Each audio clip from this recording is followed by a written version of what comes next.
এই বাইকটা Yamaha FZS. এই বাইকটির প্রবলেম ছিল, বাইকটি ইঞ্জিন ওভারহিট হতো, গাড়ি স্টার্ট করে যেত, pick up ready pick up হারাই গেছিলো।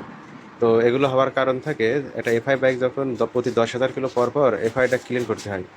আর এফআই ক্লিন না করলে যে সমস্যাগুলো হয়, এই সমস্যাগুলো দেখা দেয়, স্টার্ট করে যায়, ওভারহিট হয়, pick up ready pick up ওঠে না, বিভিন্ন সমস্যা দেখা যায়, ইঞ্জিন হিট তো হবেই। আর এই বাইকটা, এফআই বাইকগুলো প্রতি 10,000 কিলো পর পর এফআইটা ক্লিন করতে হয়। এফআই কোনটা কোনটা হয়? এফআই হচ্ছে ট্যাঙ্কের মধ্যে থাকে একটা ফুয়েল পাম্প থাকে ট্যাঙ্কের মধ্যে, এটা হচ্ছে থ্রোটল বডি, যা বাইকের কার্বোরেটরের মতো কাজ করে, এখানে লাগানো থাকে এটা। আর সেই সাথে ট্যাবিট দেখতে হয়, যদি ট্যাবিট জাম থাকে তবুও এই সমস্যাটা হয়। তো চেষ্টা করবেন আপনারা প্রতি 10,000 কিলো পর পর পুরো এফআইটা ক্লিন করতে।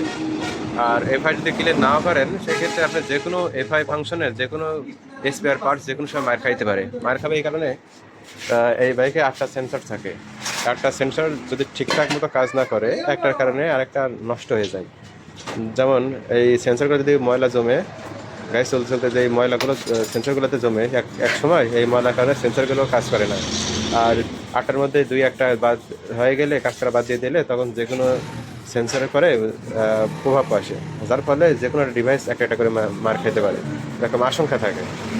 তো শখের বাইকগুলো আপনারা প্রতি 10,000 কিলো পর পর চেষ্টা করবেন ক্লিন করার। না করলেও চলে, কিন্তু যখন ক্ষতি হয় তখন একবারে পুরোটাই রিপ্লেস করা লাগে। এজন্য সময় থাকতে বাইকগুলোর যত্ন নেবেন, তাতে বাইকটা চালায়ও শান্তি পাবেন, এবং মাইলেজ তো সাথে অ্যাড থাকেই। যদি বাইকে কোনো প্রবলেম থাকে, সেক্ষেত্রে মাইলেজও কমে যায়, তেল মেলা খায়, ইত্যাদি বিভিন্ন সমস্যা দেয়। ওয়াশ করতে হবে।